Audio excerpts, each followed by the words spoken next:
Buhari battles Saraki as Tramadol ruins Nigeria's future. Tunde Odesla. Click here to read more opinion articles. The esoteric rhythm of the Agidigbo drum dribbles from the bowel of the night, speaking in eerie tongues as owls, frogs, bats, crickets and kindred creatures lift the voices in praise of nature.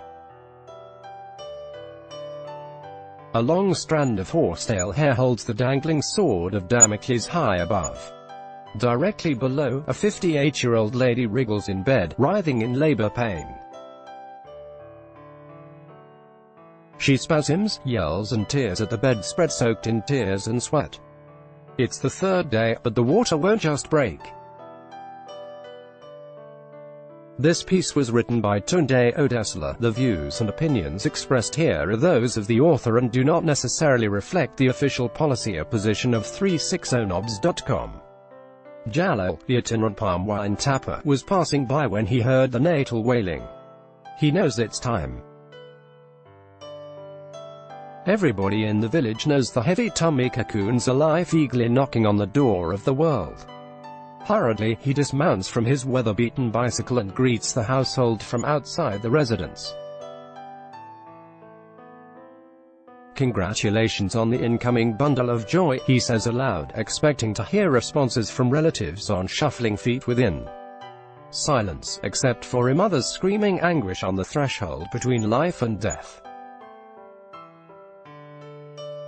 Jallo steps into the house, calls softly from outside the room. Isn't there anyone at home with the expectant mother? Nobody at this hour of need. Silence. He puts his head through the door but recoils instantly, scowling at her abandonment. He shakes his head. How could her suitors be so wicked? Well, one of them dug a treacherous pit for his father, one sacrificed humans for cows, another won't leave the stage after 8 years of fruitless courtship, several suitors swarm her still despite despoiling her in the last 19 years. Jallo summons up courage and steps into the room. Doesn't know her name. She's not one of her customers. He sits her up. She needs help urgently. She murmurs. What did she say? He thought. She says it again. Eragon, is that your name? He asks. She is being fevered by the labor pain. He thought Eragon could only be the name of a drug. Life is ebbing out of her. Hissing, Jallo scoops her up gently, carrying her to the nearby house of Sopona, the hunchback diviner and healer, famed for traveling in whirlwinds. Sopona lays her on a mat. He sprinkles some water on her face, rousing her back to life. He places a bowl of water in the middle of the room, dips some leaves into it and appeals to unseen spirits. Then, he said, she's not pregnant. Jallo looked at Sopona. She's not pregnant, he asked.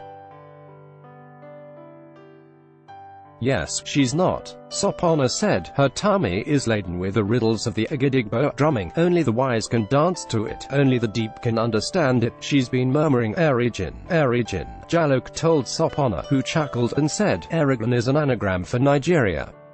If you spell Eragon from the backward, you get Nigeria. I told you only the wise can unravel the beat of Agidigbo. Look into the bowl of water. Sopona told Jallo. What did you see? I can see words floating on the water, Jallo said. Can you read? Sopona asked. Yes, I can, Jallo said. I schooled up to standard 3 before I discontinued schooling after I fell from a palm tree and earned the name Jallo. I'm going back to school when my back fully heals. Read, Sopona ordered. The words leaped at Jallo. He reads, from obscurity, oil boom catapulted Nigeria into global economic limelight in the 60s and 70s, and the doom of a profligate nation was held in abeyance by time. Very soon, corruption came knocking, but boom wedged its foot against the door ajar, inquiring who the intrusive visitor was. Corruption is an albatross who never travels alone. Ethnicity, impunity, nepotism, arrogance, disunity and unimaginative leadership were on its entourage. Corruption shoved Boom out of the doorway, tearing down the door for his entourage to march in. Ever since, Nigeria has battled corruption, its entourage and other forms of evil without success. Of all the evils bedeviling the country, however, none is as frightening and as potentially calamitous as the evil of drug abuse afflicting her youths. Not corruption, not defections. Drug abuse is the very sword of Damocles dangling high above the heart of Nigeria. Drug abuse has scaled the fence of higher institutions and entered into churches and mosques, the Holy of Holies. A secondary school mate dupe. After reading my last article, the people Buhari, Tinubu, Saraki, Akpabio should emulate, sent me a text. It reads, UHMMM. I weep in my heart as I read this article, Tunde. Why is life so full of ironies? Why does God allow certain people to intimidate and inflict suffering on others unjustly? Last Sunday, my son came back from church and told me he's been seeing the manifestation of some of the warnings I've been giving him. Being a protocol officer in the youth church, he said a member approached him and asked the way to the toilet. He pointed towards the direction of the toilet, but the member insisted my son took him to the toilet, pretending he didn't get the direction. My son decided to walk him towards the toilet. When my son was leading him, the member moved close to him and whispered, "I sell Tramadol. Do you like to buy?" My son told him he doesn't do drugs and turned back towards the auditorium. While he was walking back to the church auditorium, he noticed another guy walk by, and when he turned back to see where he was going, he saw the guy giving money to the guy who tried to sell Tramadol to him. My son alerted some adults to the transaction and the two guys were questioned.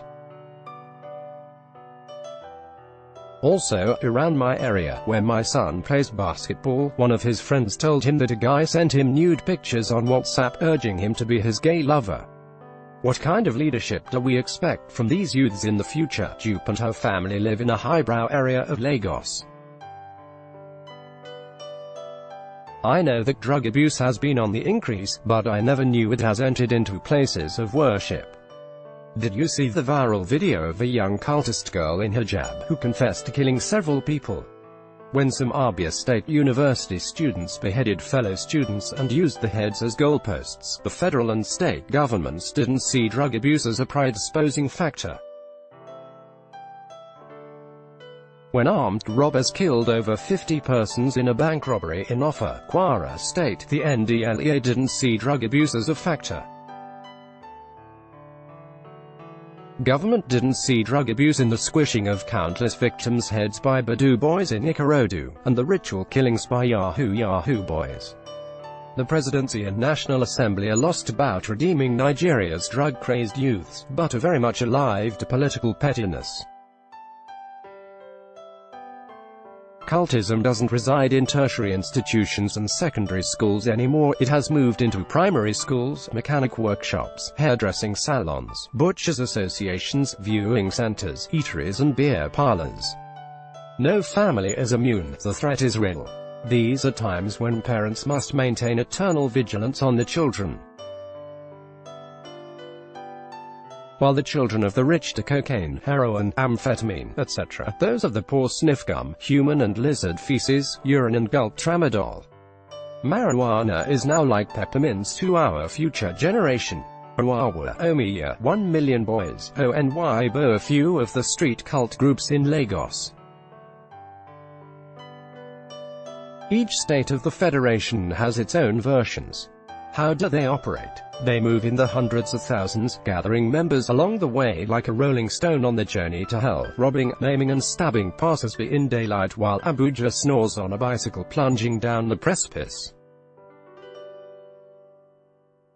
It is not well. This piece was written by Tunde Odesla. The views and opinions expressed here are those of the author and do not necessarily reflect the official policy or position of 360nobs.com.